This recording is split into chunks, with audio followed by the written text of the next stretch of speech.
കോടതി വിധി വരട്ടെ. തീർച്ചയായിട്ടും നേരത്തെ ജഡ്ജി പറഞ്ഞതുപോലെ കോടതി വിധി വായിച്ചാലേ നമുക്ക് എന്തുകൊണ്ട് കോടതി ചില തെളിവുകൾ അംഗീകരിച്ചു, ചില തെളിവുകൾ നിരാകരിച്ചു എന്നത് വ്യക്തമാവുകയുള്ളൂ. അതുകൊണ്ട് നമ്മൾ കോടതി വിധി വരുന്നതിന് മുമ്പ് ആ ജഡ്ജ്മെന്റിനെ സംബന്ധിച്ച് കടന്ന പ്രസ്താവനകൾ നടത്തുന്നത് അനുചിതമായിരിക്കുകയും ചെയ്യും.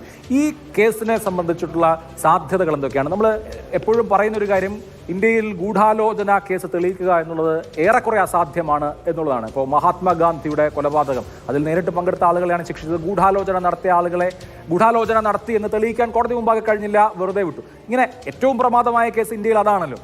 ഈ 120B തെളിയിക്കുക എന്നുള്ളത് തീർത്തും ദുഷ്കരമാണെന്ന് ചൂണ്ടിക്കാണിക്കുന്നു പല ആളുകളും.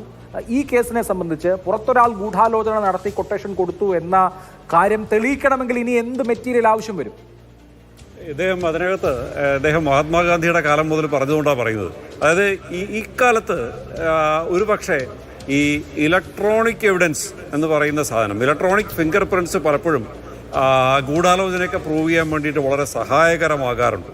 അപ്പോൾ ഈ കേസിലും ഒരു പക്ഷേ അതിനകത്തൊരു ചെറിയ വ്യത്യാസം വന്നു പോയിട്ടുള്ളത്, യഥാർത്ഥത്തിലുള്ള മോട്ടീവ് അല്ലെങ്കിൽ യഥാർത്ഥത്തിലുള്ള കഥ എന്ന് പറയുന്നത് ഒരു പ്രത്യേക സാഹചര്യത്തിൽ ആരെങ്കിലും ഒരാളിലേക്ക് മാത്രമാക്കി ചുരുക്കാനോ അല്ലെങ്കിൽ മറ്റെന്തെങ്കിലും തരത്തിലുള്ള ഒരു താല്പര്യമോ പ്രത്യേകതരം താല്പര്യമോ ഉണ്ടായിരുന്നിട്ടുണ്ടെങ്കിൽ ഒരു വ്യാപകമായ അന്വേഷണം നടന്നിട്ടില്ലായിരിക്കും.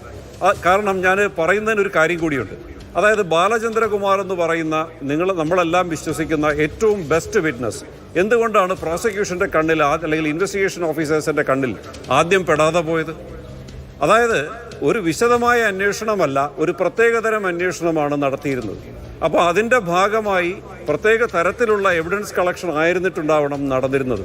അപ്പോൾ അതിൻ്റെ അപാകതയാണ് കൃത്യമായിട്ട് ദിലീപ് എന്ന് പറയുന്ന വ്യക്തി അല്ലെങ്കിൽ മറ്റൊരു വ്യക്തി അല്ലെങ്കിൽ മറ്റൊരു തരം ആൾക്കാർ അവരുടെ താല്പര്യത്തിൽ നടന്നൊരു സംഗതിയുടെ സത്യാവസ്ഥ പുറത്തു കൊണ്ടുവരാൻ കഴിയാതെ പോയത്. അതായത് അന്വേഷണം ഒരു പ്രത്യേക ആംഗിളിൽ മാത്രമായി പരിമിതമായി പോയി എന്നാണ് എനിക്ക് തോന്നുന്നത്.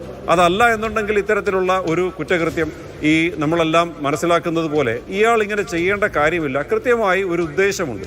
ആ ഉദ്ദേശം യഥാർത്ഥത്തിൽ എന്താണെന്ന് മനസ്സിലാക്കാൻ സത്യസന്ധമായ അന്വേഷണം, ബാലചന്ദ്രകുമാർ അടക്കമുള്ള യഥാർത്ഥത്തിലുള്ള സാക്ഷികളെയൊക്കെ ആദ്യമേ കണ്ടെത്തി വിശദമായൊരു അന്വേഷണം, സമർത്ഥമായൊരു അന്വേഷണം നടത്തിയിരുന്നെങ്കിൽ വന്നേനെ.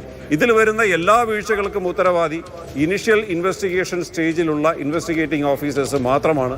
ഈ പ്രതികളെ ഇങ്ങനെ ഫ്രെയിം ചെയ്യാനും ഷെയ്പ്പ് ചെയ്യാനും താല്പര്യമെടുത്ത ആളുകൾ മാത്രമായിരിക്കും ഇതിൻ്റെ എല്ലാം ഉത്തരവാദികളെന്നാണ് എനിക്ക് തോന്നുന്നത്.